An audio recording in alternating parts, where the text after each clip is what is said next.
Just arriving.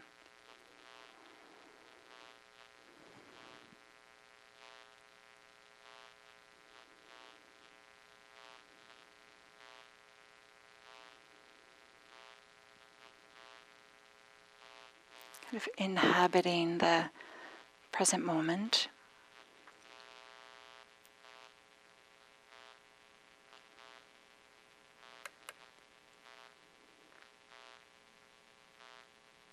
And I see in the chat that the buzzing's not as bad when I'm speaking, so that's good news.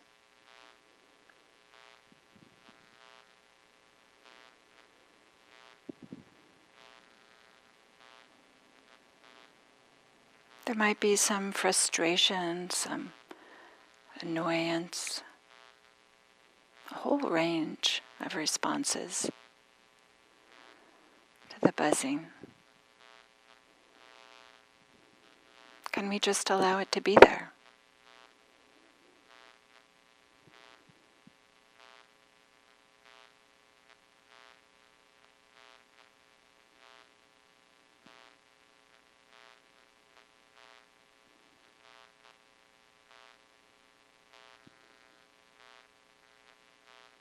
And instead of getting tangled up, see if there can be an opening, a relaxing, a settling in to this experience of just sitting here.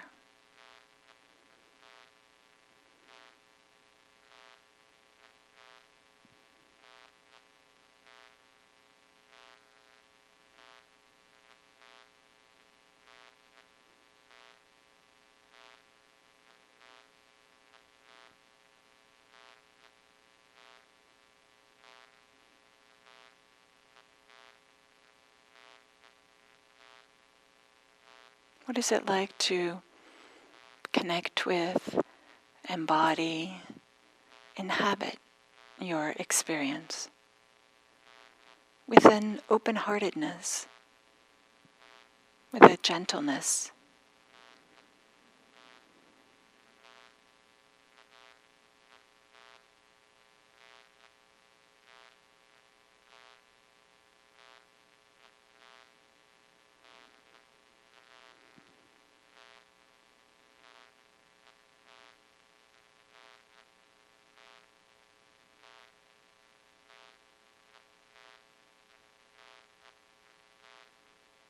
And as Gail likes to say, if there is any annoyance, frustration, irritation, this too, can we just fold this in? This too gets folded into our meditation practice.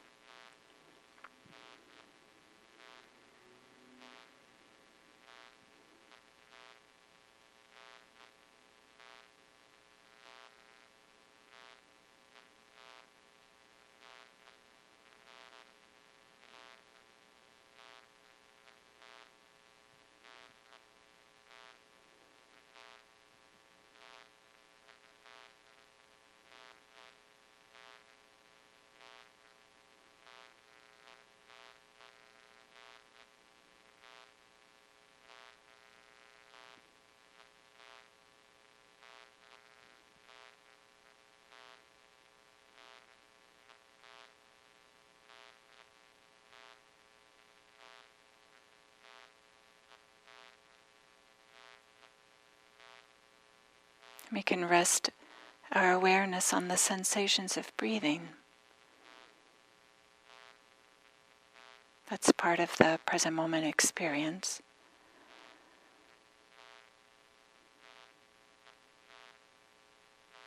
And feeling the expansion, contraction.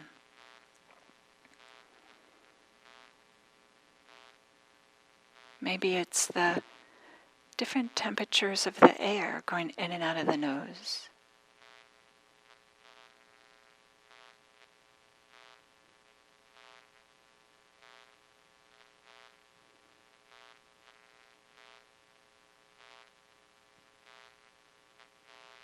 in a manner, in a way in which you are from the inside connecting to the experience more than just thinking about it, more experiencing it.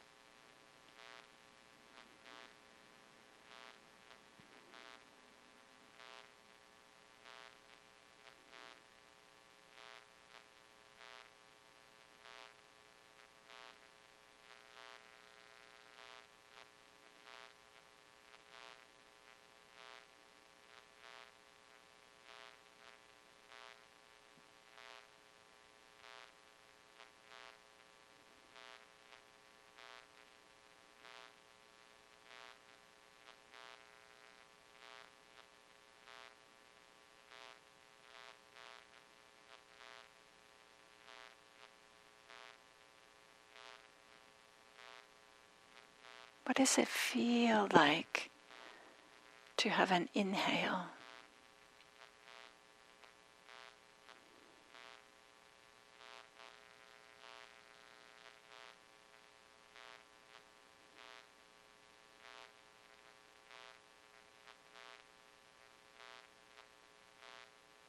What about an exhale? What does that feel like?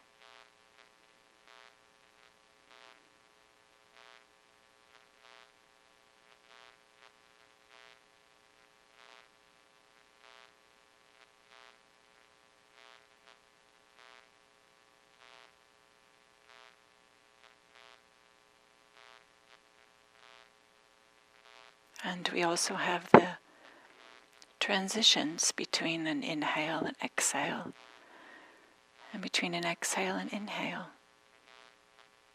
What does that feel like?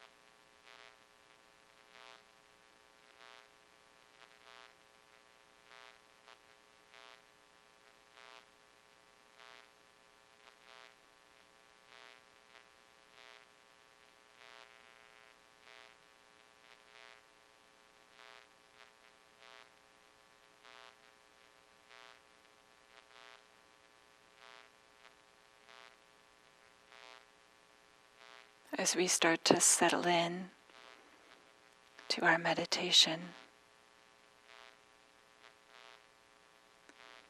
we might notice the thoughts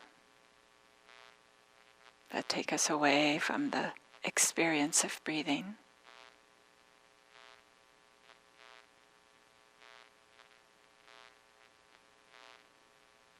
And what would it be like to have thoughts that were helpful, supportive, as opposed to critical or berating?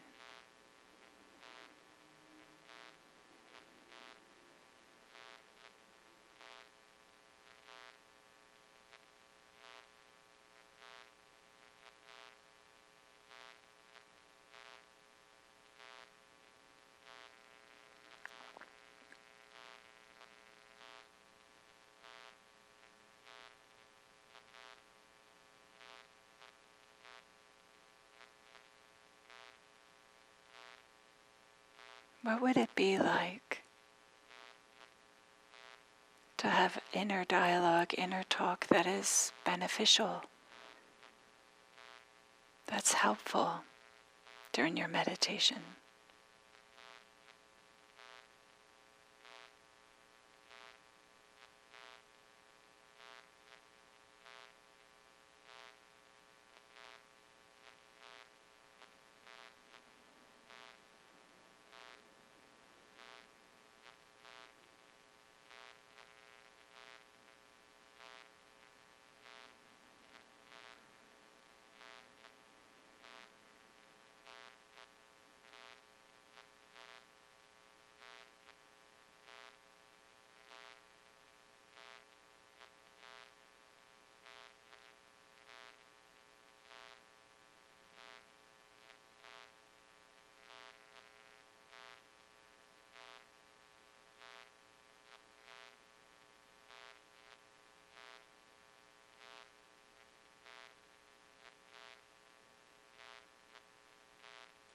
might think that being critical or berating ourselves in some kind of way is beneficial.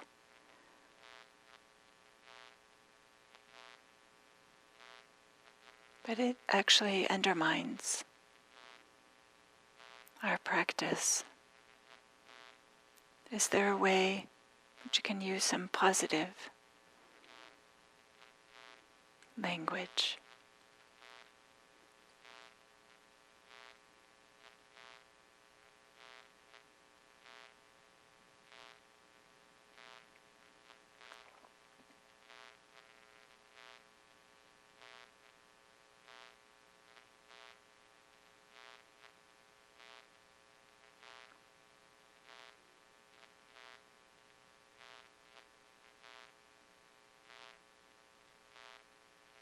When you wake up after being lost in thought, can there be an attitude of, oh, okay, no problem. I'll just begin again with the sensations of breathing.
Just one half of a breath at a time. One inhale.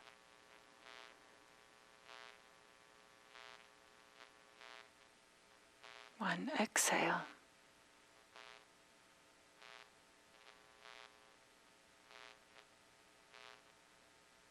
And then we begin again. As best we can. As best we can.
What are some kind-hearted words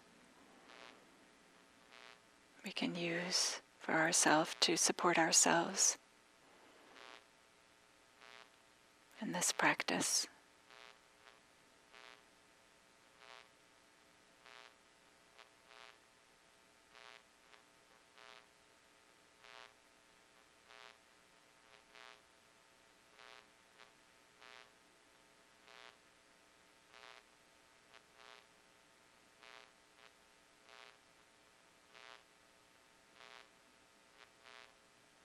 It's okay.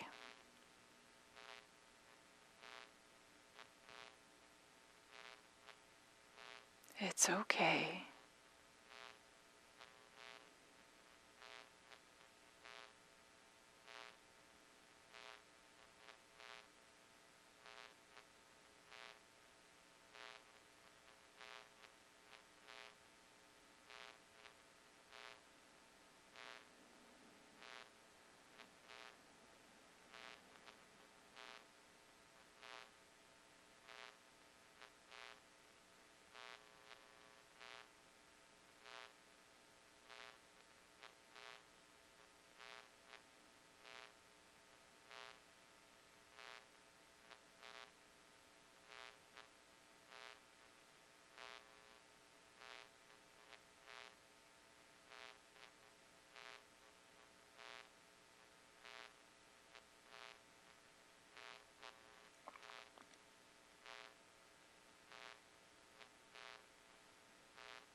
kind words, not only for ourselves, but for each other too.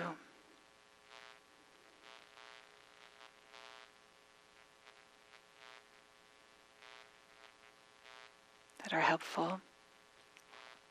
I'm feeling the support for those of you who are putting things in the chat box.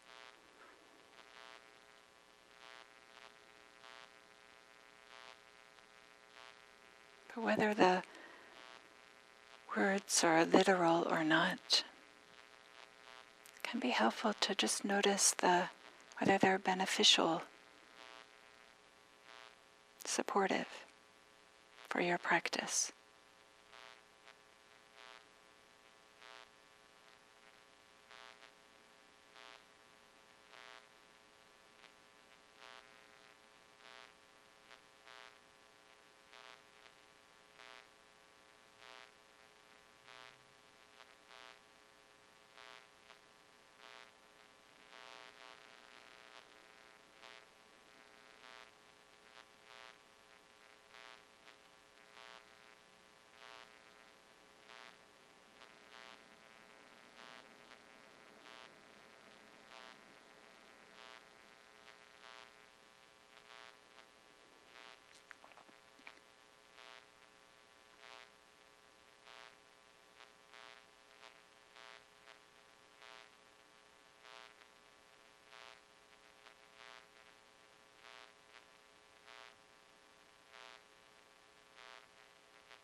To be sensitive to what's beneficial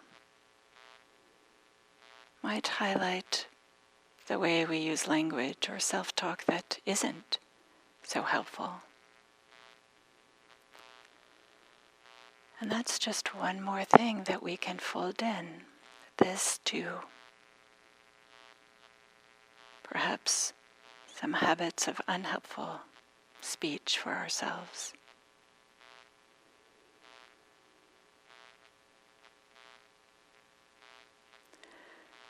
And as we become sensitive to, more familiar with, and connected with what is helpful, what kind of language, when to say it in our meditation, in our lives, helps us become sensitive to what's helpful, what might be helpful for others.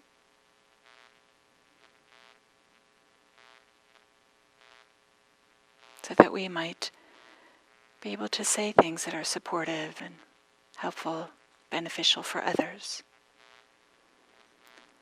And in this way, our practice together can not only support our lives, but the lives of others, those we come in contact with. And of course, because speech is not only what we just say out loud, but often our thoughts or things we write in social media,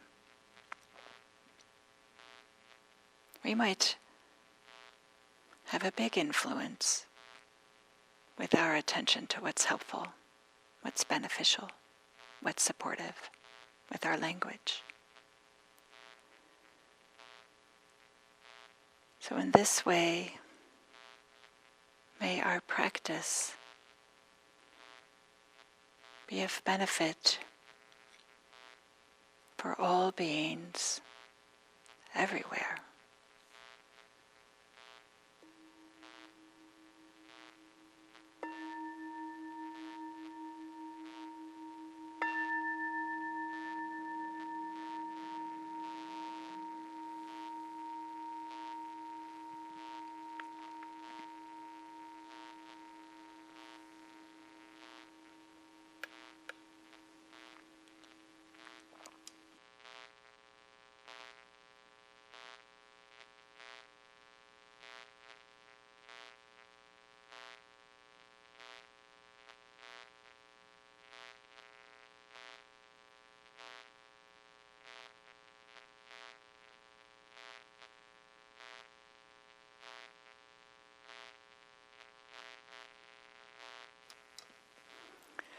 It's quite something to be here with all these gizmos, and there's always something. So my apologies, I know that there's a buzzing sound, but I'm not sure what I can do about it. So I appreciate your forbearance, your stick-to-itiveness, hanging in there. Thank you.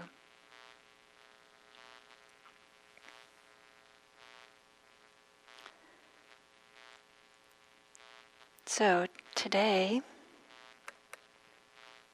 I have all these screens to look at, so I'm sorry if I'm looking away from the camera. So today I wanted to talk more about this idea of connection. Of course, connection both to others and to ourselves is an integral part of practice. And yesterday I spoke a little bit about connecting with others and being cognizant, being aware of the influence that others have on us. And today I'd like to talk a little bit about how we influence others. The way that through our connections with others, we might have an impact on them. And one obvious way is with our speech. And for those of you who are familiar with the Eightfold Path or some of the other Buddhist teachings, know that there is a lot of teachings about speech. Because the Buddha recognized how powerful it can be, how influential it can be, whether we affect others directly by the actual words that we use, or maybe it's by the tone or the attitude that we use. And now, even today, I would expand, speech to include things that we write, bumper stickers, tattoos. I don't know, there's probably a whole plethora of media that we use, in which we use language. And for many of you, this will be familiar, that the Buddha gave some guidelines on speech. I'll mention them here, but I want to expand on them in a particular way. So, one guideline, of course, is to adhere to truthfulness. That is, to refrain from lying. That's for those of you who know the 5 precepts, that's one of the precepts. To refrain from saying that which isn't true. But another guideline for speech is to promote friendliness and harmony and concord. And one of the skillful actions is to refrain from slander. That is, to say negative things, harmful things about another person. Another guideline is to speak in a gentle, agreeable manner. That is, to refrain from harsh speech. Often this is interpreted as profanity, to not use profanity, or any other language that would be inappropriate, maybe in some contexts. So it's not profanity per se, but what would be perceived as harsh, inappropriate, strong language that is generally deemed unuseful, unhelpful.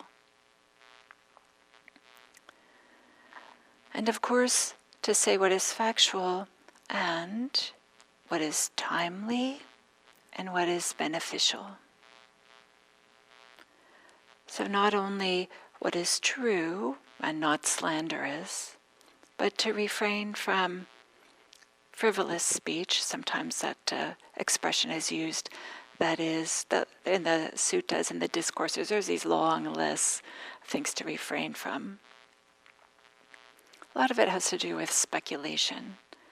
It's not about, sometimes there's what we might talk about, I don't know if we would use the word frivolous, but it's more about the weather, or it used to be here in the Bay Area, we always talked about the traffic. And that's just a way of building social cohesion. So that's beneficial, that's not what's being pointed at, but to talk that is not helpful for anyone. But timely and beneficial. These are some qualities of our speech that's really worthwhile spending a little time reflecting on. And so I'd like to quote from a discourse that fleshes this out a little bit about timely and beneficial in a way that you might find a little bit surprising. Maybe I'll say I found it surprising when I first read this, and then I really started to think about it and helped me appreciate the wisdom of the Buddha. So this is I'm quoting a discourse that's attributed to the Buddha, and he says, "A talk is inappropriate when it is addressed to these 5 types of persons." What 5? This is a common way of set up a list of things. And the Buddha continues, "A talk on virtuous behavior is inappropriate to one devoid of virtue. A talk on faith is inappropriate to one devoid of faith. A talk on learning is inappropriate to one of little learning. A talk on generosity is inappropriate to a miser. A talk on wisdom is inappropriate for one devoid of wisdom, or for the unwise." And then the Buddha continues, "And why is a talk on virtuous behavior inappropriate to one devoid of virtue? When a talk on virtuous behavior is being given, a person devoid of virtue loses their temper and becomes irritated, becomes hostile, and becomes stubborn. they display anger, hatred, and bitterness. And why? Because they do not perceive that virtue in themselves and do not obtain the gladness and joy that is based upon it. Therefore, a talk on virtuous behavior is inappropriate to a person devoid of virtue. And then this goes through for all the other 4 factors there. Wow, this is quite something. So what that's being pointed to is not to try to convince somebody of somebody who, if they are already have one view, one stance, one experience, then don't try to talk to them about the opposite. Because they get angry and they get stubborn and they even get irritated and hostile. When I first read this, I thought to myself, this is true, right? We see this happening. And very often my mind is not changed when somebody's trying to convince me of something. When I've tried to convince others of things, they don't change their mind if I'm trying to really push a point. So then you might ask, well, when do we talk about virtue? Or if we see somebody that's being unvirtuous, we might think that it's beneficial to let them know that this is how they should be behaving. But for me, the way that I'm interpreting this is when the timely part of the sutta comes in, the timeliness of speech. Because chances are there isn't a person who's 100% without virtue, just for example. There's times when perhaps they're talking to people they care about. Maybe their parents, their mother, for example. And then when we see them doing this type of behavior or talking in such a way that shows some virtue, I'm using virtue as just a broad explanation for that which is wholesome or skillful or helpful and which leads to greater freedom. You're welcome to interpret virtue in a way that is supportive for awakening. So we can talk about virtuous behavior when we see others already engaging in virtuous behavior, when we see them maybe speaking about something that is virtuous. And in that way it can be beneficial, it can be supportive, and they're less likely to get hostile and stubborn and angry. So of course this requires that if we want to connect with others in a way that is supportive both for them and for us, so that we don't get into an argument with bad feelings being generated, this requires that we be sensitive to the context. And is this person in a place, in a setting, in a mind state in which they can hear what we are saying? And in my view, we could expand this list. The Buddha lists these 5 things: virtuous behavior, faith, learning, generosity, and wisdom. But I think that we could expand this to include a sensitivity to the topics that we're speaking to others. If we want to connect to others, as opposed to lecture or try to convince them, change their minds, we can connect to ourselves and see, is this wish to speak, is this the best time? Is this going to be helpful? Is this person able to hear it? Are they able to learn from it? Are they open to it? And when we think about stories of the Buddha, things that he did, we don't see him going around trying to change everybody's mind. Instead, he was inspiring. He was an exemplar. And people came to him. He had a good reputation, and people came to him with questions. He didn't actively go out knocking on doors, so to speak, trying to convert everybody. He had this recognition that when we try to talk to people about a topic in which they don't necessarily subscribe or have experience with, and they seem closed off and are not able to relax and be open to it, they do lose their temper, become irritated, hostile, and stubborn, display anger, hatred, and bitterness. And this last part of the discourse says, why? Because they do not perceive that quality in themselves, and they don't have experience with the gladness and joy that is based upon it. They don't know that having virtuous behavior, learning in this case usually points to learning about the Dharma, things about cause and effect, or maybe I could just leave it broadly like that. They haven't experienced the good sensations, the good experiences that arise when we are filled with virtue and generosity and wisdom and faith.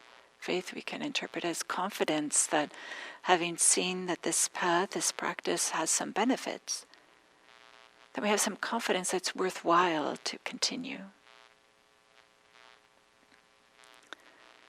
So for today, what would it be like to give special attention to whether our speech, whether it's to others or to ourselves, is it timely? Is it the right time to say these things?